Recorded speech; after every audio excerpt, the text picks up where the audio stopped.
வணக்கம் அனுகிரகம் தமிழ் சேனல் நேயர்களே. நான் உங்கள் அன்பான சயின்டிபிக் வேதிக் அஸ்ட்ராலஜர் அஸ்ட்ரோ அரஞ்சி பேசுகிறேன். நல்லது நினைப்போம், நல்லதே நடக்கும். இந்த வீடியோஸ்ல பாத்தீங்கன்னா மேஷ ராசிக்காரர்களுக்கு ஏப்ரல் 2025 எத்தகைய ஒரு மாதமாக பலாபலன்கள் நிறைந்த ஒரு மாதமாக இருக்க போகுதுங்கிறது பார்க்க போறோம். அதற்கு முன்னாடி நம்ம சேனல் ஃபர்ஸ்ட் டைம் வரவங்க மறக்காம சப்ஸ்கிரைப் பண்ணுங்க. ஸோ தட் நம்மளுடைய எல்லா வீடியோஸும் உங்களை அடையும். அதனால நீங்க பயன் பெறலாம். இப்ப பாத்தீங்கன்னா மேஷராசிக்காரர்களுக்கு 2025 ஏப்ரல் மாதம் எப்படி இருக்கும் போதுன்னு பார்க்கும் பொழுது, ஏப்ரல் மாதத்துக்கு 2 நாட்கள் முன்னாடியே மார்ச் 29ஆம் தேதி பாத்தீங்கன்னா சனிப்பெயர்ச்சி ஆகுதுங்கிறது நம்ம மனதில் கொள்ள வேண்டும். ஸோ இதுவரை 11ஆம் இடத்தில் இருக்கக்கூடிய சனி 12ஆம் இடம் என்று சொல்லப்படுகிற 7 நாட் சனியோட ஸ்டார்டிங் ஸ்டேஜ் விரைய சனி ஸ்டார்ட் ஆகுது. ஏப்ரல் மாதம் ஸ்டார்ட் ஆகும் பொழுது 2 நாட்கள் முன்னாடியே விரைய சனியில தான் ஏப்ரல் மாதம் ஸ்டார்ட் ஆகுது மேஷராசிக்காரர்களுக்கு. அதை நீங்க தெரிஞ்சுக்கணும். சரி, சனி விரைய சனியா வரும்பொழுது என்ன சார் அப்படின்னா, லைஃப்ல அடுத்தடுத்த மாற்றங்கள் அடுத்த 2.5 வருஷங்கள் அதுக்கப்புறம் வரக்கூடிய 2.5 வருஷங்களா வரப்போகுது அப்படிங்கறத நீங்க மனசுல வச்சுக்கணும். சரி, இப்போ ஏப்ரல் மாதம் என்ன ஆக போகுது அப்படின்னா, கொஞ்சம் அதோட டெண்டன்சி எல்லாம் காமிக்கும். அதே சமயத்துல மே 14 மே 19ஆம் தேதி நடக்கக்கூடிய ராகு கேது குரு பயிற்சிகள் வேணுங்கிற ஃபவுண்டேஷன் விஷயங்களும் கொஞ்சம் நடக்கும்.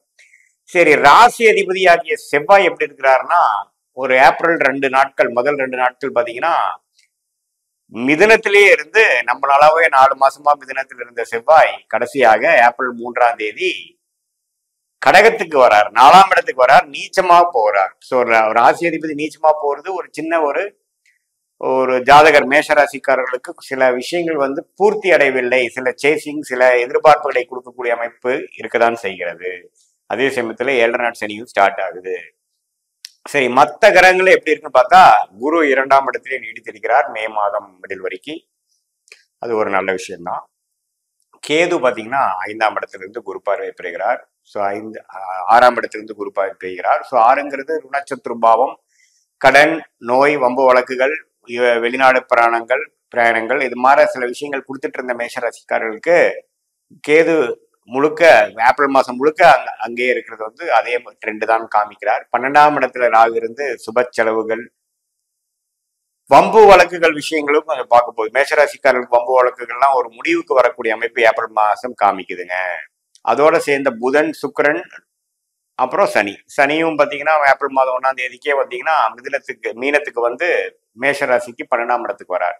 ஸோ புதன் சுக்கிரன் எல்லாமே 12ஆம் இடத்துக்கு வரும் பொழுது இந்த வம்பு வழக்குகள், குடுக்கல் வாங்கல்ல பிரச்சனைகள், அது மாதிரி விஷயங்கள்லாம் தொழிலதிபர்கள், இன்வெஸ்ட்மெண்ட் லைன்ல இருக்கிறவங்க, ஃபினான்ஸ் லைன்ல இருக்கிறவங்களுக்கு எல்லாம் வரும். மாணவர்களுக்கு பாத்தீங்கன்னா நல்லா படிக்கக்கூடிய அமைப்பு. ஏன்னா புதனுக்கே கனெக்ட் ஆகி கன்னிக்கு கனெக்ட் ஆகிறப்போ கொஞ்சம் நல்ல படிப்பு விஷயத்துக்காக ஒரு காலேஜ் அட்மிஷன் நோக்கி பிளான் பண்றது, காம்படிட்டிவ் எக்ஸாம் எழுதுறவங்களுக்குலாம் நல்ல ஒரு பிடிப்பினை, நல்ல ஒரு அமைப்பு கொடுக்கறது, படிப்பு விஷயங்களுக்கு சாதகமான அமைப்பு. ஏன்னா புதன் கன்னிக்கு கனெக்ட் ஆகும் பொழுது நம்ம அருமையான ஒரு அமைப்பு. நீச்சமா போனாலும் நீச்ச பங்கம் சுக்கிரன் இருக்கனால ஆகிறது நல்ல விஷயங்கள். பொதுவா பார்க்கும் பொழுது நல்ல மாற்றங்கள் நிறைந்த ஒரு காலகட்டத்துக்கு வேணுங்கிற ஒரு ஆரம்ப பகுதியாக மேஷராசிக்காரர்களுக்கு ஏப்ரல் மாதம் எடுத்துக்கலாம். ஸோ ஏன்னா கிட்டத்தட்ட 4 கிரகம் 12ஆம் இடத்துல இருந்து 6ஆம் இடத்துக்கு கனெக்ட் ஆகி பாத்தீங்கன்னா சில மாற்றங்களையும் ஒரு டிரான்சிஷனரி பீரியட் கொடுக்கறது, நிறைய பிளானிங் பண்ணலாம். குடுக்கல் வங்காள கேர்ஃபுல்லா இருக்கணும். அதே சமயத்துல இல்லத்தரசிகளுக்கு பாத்தீங்கன்னா கொஞ்சம் உடல் உபாதைகள், கொஞ்சம் சில விஷயங்கள் எதிர்பார்ப்புக்கு இன்னுமே கிடைக்கல, மே மாதம் ஜூன் மாதத்துக்கு மேலதான் வரும், ஆனா இப்ப கொஞ்சம் இழுபறியா போகுதுங்கிற மாதிரி சில விஷயங்கள், குடும்பத்துல சில சுப விஷயங்கள் எல்லாம் கொஞ்சம் ஒரு மாதிரியா இருக்கக்கூடிய அமைப்பு. ஏன்னா 6ஆம் இடம் தான் அதிகமா சம்பந்தப்படுது. ஸோ டிராவலிங்கு, வெளிநாடு விஷயங்கள், இம்போர்ட் எக்ஸ்போர்ட், கொடுக்கறவங்க அது மாதிரி விஷயத்துக்குலாம் ஒரு மாதிரியான ட்ரெண்ட், நல்ல ஒரு அமைப்பு கொடுத்து, சில மற்ற விஷயங்கள் பார்ட்னர்ஷிப்பு, ஒரு கருத்து வேறுபாடு இல்லாமல் கொஞ்சம் சுமூகமா போகக்கூடிய விஷயம் எல்லாம் கொஞ்சம் இழுபறியா இருக்கக்கூடிய அமைப்புகள், கான்ட்ராக்ட்ஸ், பார்ட்னர்ஷிப்ஸ் அதெல்லாம் கொஞ்சம் கைக்கு வந்தது வாய்க்கு வரவில்லைங்கிற மாதிரி ஒரு அமைப்பு கொடுக்குது. ஏன்னா 7ஆம் இடம் சம்மந்தப்படலை. ஸோ அப்படி இருக்குதுங்க. ஸோ கடன் மூலமாக அபிவிருத்தி பண்றது, அடுத்தவங்க ஃபண்ட்ஸ் வர்றது, நம்மளால எதிர்பார்த்துட்டு இருந்த ஃபண்ட்ஸ் நமக்கு கிடைக்கிறது, இது மாதிரி பல விஷயங்கள் கொஞ்சம் சாதகமான பலன்கள் மேஷராசிக்காரர்களுக்கு உண்டு. 4ஆம் இடத்துக்கு செவ்வாய் ராசி அதிபதி நீச்சமானாலும் 10ஆம் இடத்துக்கு சம்மந்தப்படும் பொழுது கொஞ்சம் ஒரு புதுசா ஒரு விஷயத்துக்காக கொஞ்சம் மெனக்கெட்டு செய்யறது, ஒரு புதிய முயற்சிகள் ஈடுபடுறது, அது மாதிரி சில விஷயங்கள், இது மாதிரி மெடிக்கல் ரிலேட்டட் லைன்ல இருக்கிறவங்க, கேட்டரிங் லைன்ல இருக்கிறவங்களுக்குலாம் கொஞ்சம் ஒரு ஒரு ஒரு நல்ல ஒரு அமைப்பு, நல்ல ஒரு சேஞ்சு, நல்ல ஒரு ப்ரொமோஷன், நல்ல ஒரு ஆப்பர்ச்சுனிட்டி கிடைக்கக்கூடிய அமைப்புகள்லாம் உண்டு.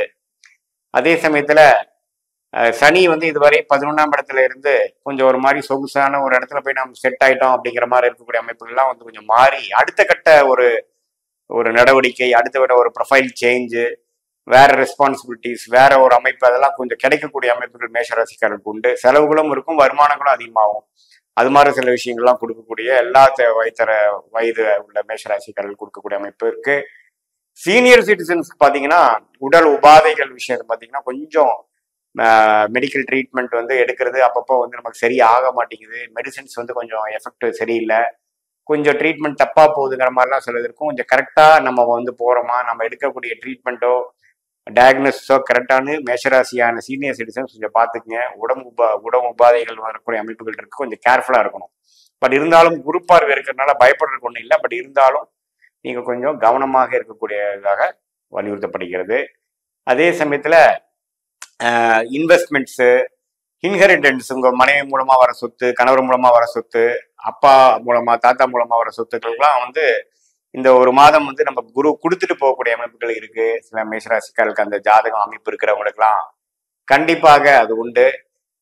இது மாதிரி வந்து சனியும் ராகும் சேருகிறார். ஸோ நிறைய பேத்துக்கு ராகு திசை நடக்கிறவங்க, சனி திசை நடக்கிற மேஷராசிக்காரர்களுக்கெல்லாம் பார்த்தீங்கன்னா கொஞ்சம் உடல் உபாதைகள், கொஞ்சம் டிராவலிங்கிறப்போ கொஞ்சம் கவனமா இருக்கணும். அது மாதிரி விஷயங்கள்லாம் இருக்கு.